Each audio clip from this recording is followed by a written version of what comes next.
Howdy, y'all. They say everything's bigger in Texas, and when it comes to books, that holds true. Big stories, big characters, and extra big settings.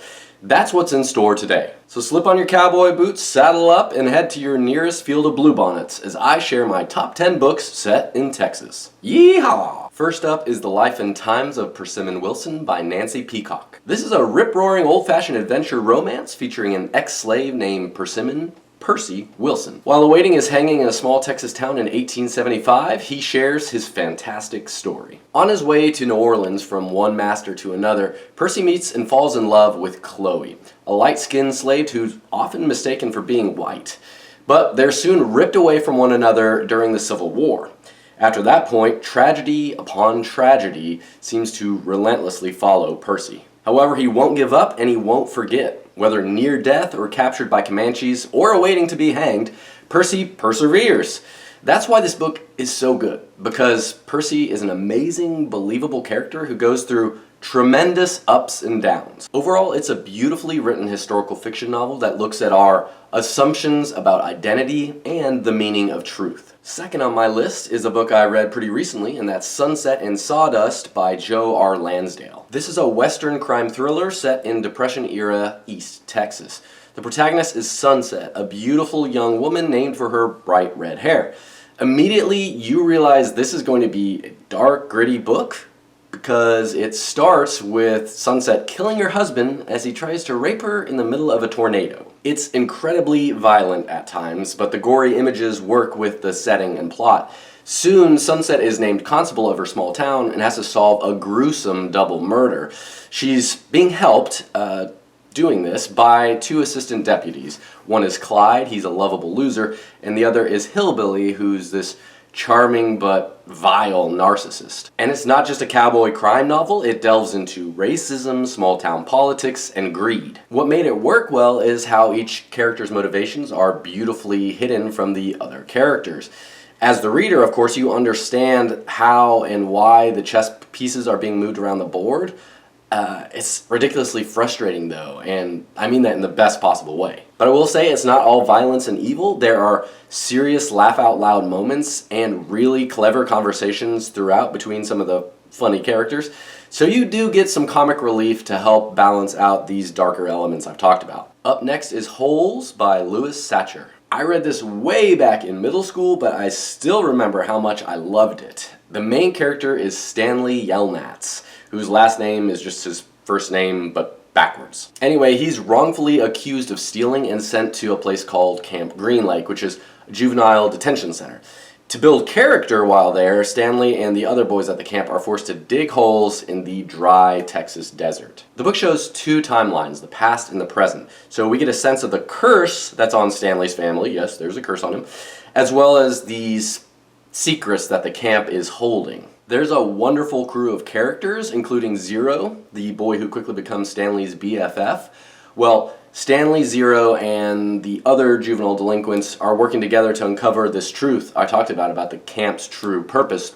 So the novel mixes some YA-ness, I shouldn't say YA-ness, some YA elements, some humor, and a touch of mystery for a good combo that younger readers will especially like. Next on my list is News of the World by Paulette Giles. Set shortly after the Civil War, this historical fiction novel features Captain Kidd, an honest, grumpy, and compassionate 70-something-year-old man who travels around Texas reading global newspapers to the townspeople who pay to hear it. Then he's given another job, which is to deliver a wild 10-year-old girl named Joanna to her living relatives.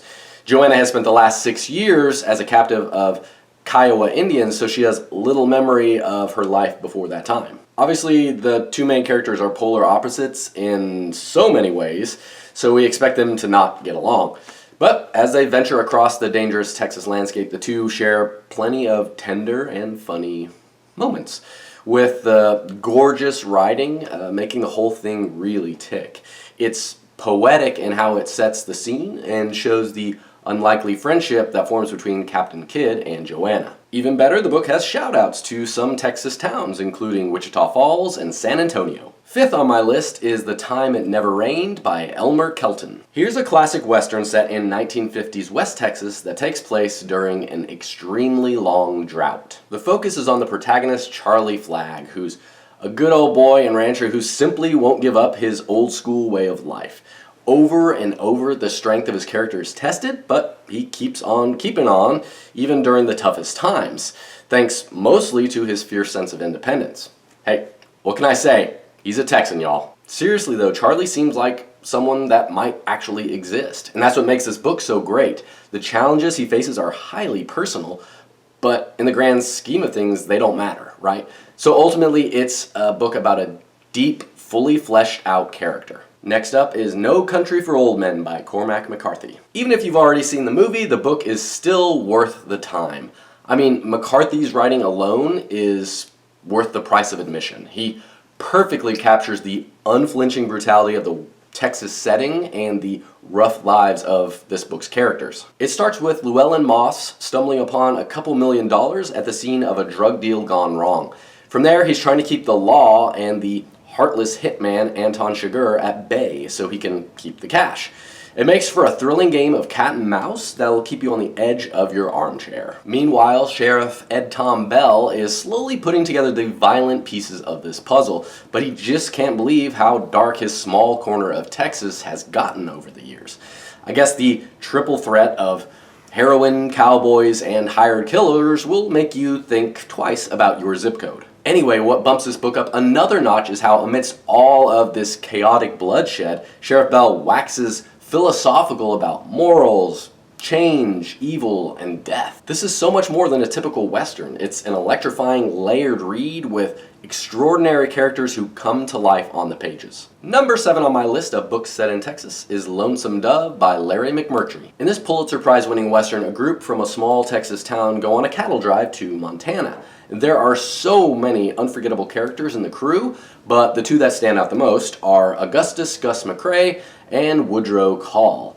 Now, one's a chatterbox and the other one is this really earnest leader, but they're both former Texas Rangers who are starting to get old. During the cattle drive, the Hat Creek Cattle Company, which is what they come to be called, encounters a whole host of problems. But it's the characters that have made this book so beloved by readers. Honestly, at the end of the day, this is a buddy dramedy with Gus and Call serving up quick-witted banter that's sometimes thoughtful, but most of the time just hilarious. On the flip side though, it can get graphic at times with serious racism and sexism in the book, but if you can stomach the rougher chapters, you'll love this epic, emotional tale. Up next is All the Pretty Horses by Cormac McCarthy. If you want a good old cowboy western set in Texas and Mexico in the late 1940s, this right here is a winner.